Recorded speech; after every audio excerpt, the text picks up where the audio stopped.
பின்னாடி ஒரு சந்தோஷம் இருக்குது. அந்த சந்தோஷம் யாருன்னா நீங்களும் நானும். நான் இயேசு சிலுவையில் தொங்கும்போது அவருக்கு ஒரு சந்தோஷம் என்னன்னா, நான் இந்த சிலுவையில் தொங்கி ரத்தம் சிந்துறதுனால என் பிள்ளை ஹேனா எங்கே வரும்? பரலோகத்துக்கு வரும். அதில் அவருக்கு சந்தோஷம். லூசிஃபர் இழந்து போன அந்த இடத்துல ஃபில் பண்ணுறதுக்கு கர்த்தர் ஆட்களை எதிர்பார்க்குறார். அப்போ அந்த இடத்துல ஃபில் பண்ணுறதுக்கு எனக்கு ஒரு பிள்ளை கிடச்சிருச்சு. உங்கள் பேரை நீங்கள் போட்டுக்கோங்க, எனக்கு ஒரு பிள்ளை கிடச்சிருச்சு அப்படின்னு ஆண்டவருக்கு சந்தோஷம். அவர் எப்படி தெரியுமா, நம்ம சாதாரணமாக நினைக்கிறோம். அவர் சிலுவையில் தொங்குனார், ஆணியில் அடித்தாங்க, சாட்டையால் அடித்தாங்க. நம்ம ஏசாயா 52:14 வாசிப்போம். 53:10 வாசிக்க வேணாம். அதில் ஆண்டவர் தம்மை குற்ற நிவாரண பலியாக நம்மளுடைய இருதயத்துக்குள்ள பரிசுத்த ஆவியானவர் கிரியை செய்வாராம். குற்ற நிவாரண பலியாக தம்மை தாமே ஒப்பு கொடுத்தார் அப்படின்னு இருக்கு. குற்ற நிவாரண பலி அப்படின்னா நீங்கள் லேவியராகமெல்லாம் வாசிங்க, அதெல்லாம் பலி இருக்கும். சந்து சந்து சந்தாக வெட்டிடுவாங்க. எப்படி வெட்டுவாங்க? சந்து சந்து சந்தாக வெட்டிடுவாங்க. வாசிமா 52:14 வாசி. மனுஷனை பார்க்கிலும் அவருடைய முக பார்வையும் 52:14 மனுபுத்திரரை பார்க்கிலும் அவருடைய ரூபமும் இவ்வளவு அந்த கேடு அடைந்தபடியினாலே அவரை கண்ட அநேகர் பிரமிப்படைந்தார்கள். இதான் ஆண்டவர் குற்ற நிவாரண பலியாக தன்னை ஒப்பு கொடுத்தார். இதில் தமிழில் கூட வித்தியாசமாக இருக்குது. இங்கிலீஷில் பார்த்தீங்கன்னா, பட் மெனி வேர் அமேஸ்ட், ஆச்சரியப்பட்டாங்க. when they saw him his face was so disfigured he seemed hardly human. அத ஃபிகர்னா ஒரு ஷேப் இருக்குல்ல, டிஸ்ஃபிகர்னா அந்த ஷேப்பே இல்லையா ஆண்டருக்கு. என்ன இல்லையா? ஷேப். அதாவது ஒரு ஹியூமன், ஒரு மனுஷன்னு சொல்கிற அளவுக்கு அவருக்கு என்ன இல்லை?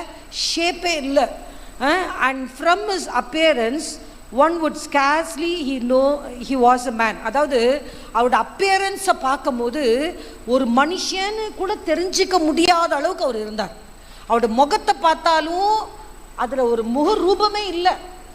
இப்போ என் முகம்னா 2 கண்ணு, ஒரு மூக்கு, ஒரு வாய், ஒரு ரவுண்டு ஃபேஸ், இப்படி இருக்கணும். ரவுண்டாக ஏதோ ஒரு ஃபேஸ் இருக்கணும். ஆனால் ஆண்டோடைய முகம் ஒரு குற்ற நிவாரண பலியாக ஒப்பு கொடுத்தபடினால அதை ஒரு ஃபிகர் அவுட் பண்ணவே முடியல. இப்படி தான் ஒரு முகம் இருக்குன்னு மனுஷனால் கண்டுபிடிக்க முடியாத அளவுக்கு, ஆச்சரியப்படுற அளவுக்கு அவருடைய முகங்கள் சிதைக்கப்பட்டு, அவருடைய சரீரங்கள் சிதைக்கப்பட்டு, ஒரு மனுஷனுக்கு இருக்கிறதான அப்பியரன்ஸ் கூட இல்லாதபடிக்கு நான் அன்னைக்கு சொல்லும்போது சொன்னேன், கடையில் போய் கொத்துக்கறி வாங்கி நம்ம என்ன செய்வோம், உருண்டை எல்லாம் செய்வோம். அந்த கொத்துக்கறி எப்படி கொத்தி கொடுக்குறான்ல, அந்த மாதிரி தான் இருந்துச்சான் இயேசுடைய சரீரம். யாருக்காக? எனக்காக. யாருக்காக? எனக்காக.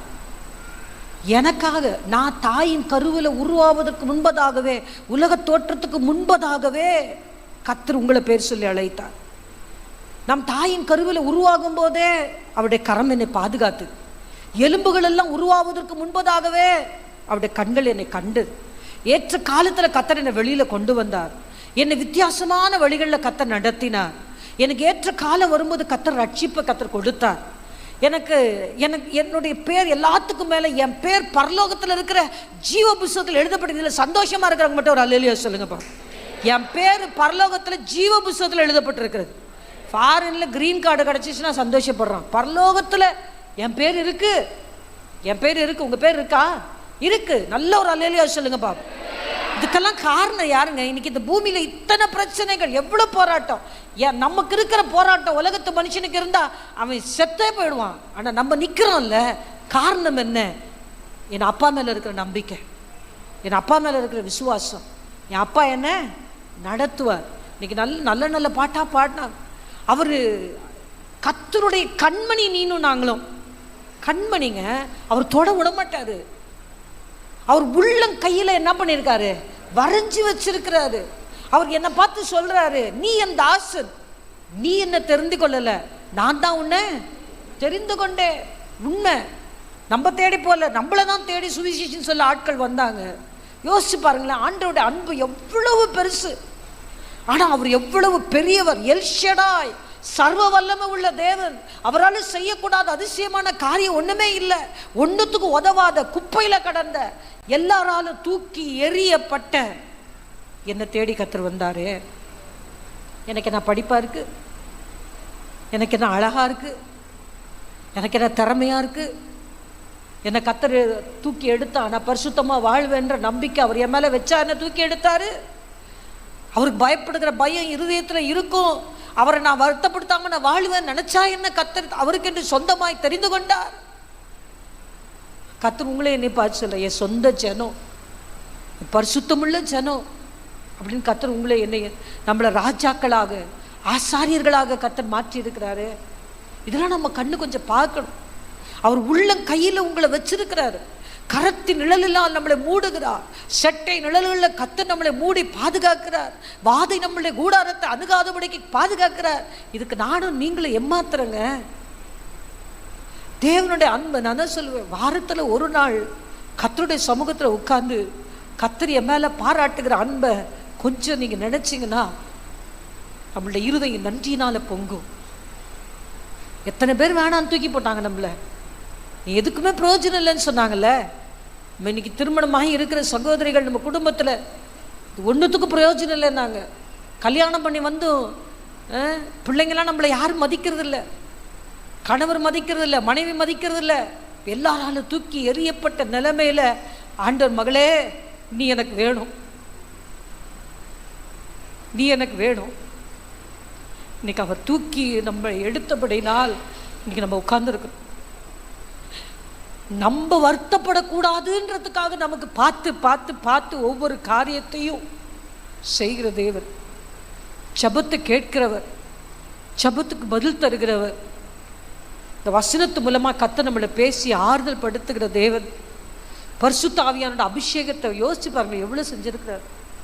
ஆள் அனுப்பி நம்மளை ரட்சித்து சபைக்குள்ள கர்த்தர் கொண்டு வந்து ஞானசான அவரோடு கூட உடன்படிக்கை, அவர் யார் நம்ம யார், அவரோடு கூட உடன்படிக்கை செய்ய வச்சு பரிசுத்தாவின் அபிஷேகத்தை கர்த்தர் நமக்கு தந்து இந்த வசனத்தை எழுதி நம்முடைய கரத்தில் கொடுத்து ஒவ்வொரு நாளும் ஜெபிப்பதற்கு ஆலோசனைகளை கர்த்தர் தந்து நல்ல ஐக்கியத்தை கர்த்தர் தந்து சபையில் அநேக ஜெபங்களை கர்த்தர் நமக்கு கொடுத்து நமக்கு போதித்து நம்ம வருத்தப்படுற நேரம்லாம் நீங்கள் நினைக்கிறீங்க ஆண்டவர் எங்கேயோ இருக்கிறாரு.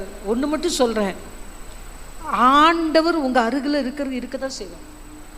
அவர் ஒரு நாள் இடம் மாறவே மாட்டார். யார் மாறுறேன்னா நான் தான் மாறுறேன், நான் தான் மாறுறேன், நான் தான் அவரை விட்டு தூரம் போயிடுறேன். அவர் மேலே பல பழிகளை சொல்கிறேன், ஆண்டவருக்கு கண்ணில்லைன்னு சொல்கிறேன், ஆண்டவர் என்ன பார்க்கலன்னு சொல்கிறேன், நான் இவ்வளோ கஷ்டப்படுறேன்னு ஆண்டவருக்கு தெரியலையான்னு கேட்குறேன். நான் ஆண்டோடைய அன்பு ஒரு நாள் மாறலைங்க. கர்த்தருடைய அன்பு மெல்ல கண்களை மூடி ஆண்டோடைய அன்புக்கா என் மேலே நீங்கள் இவ்வளோ அன்பு வச்சுருக்கிறீங்களேப்பா, என்னை தேடி வந்திருக்கிறீங்களேப்பா, விலையேறப்பட்ட ரட்சிப்பனை கொடுத்துருக்கிறீங்களேப்பா, என் அருகில் நீங்கள் நிற்கிறீங்களேப்பா, எனக்கு நன்மை செய்கிறீங்களேப்பா.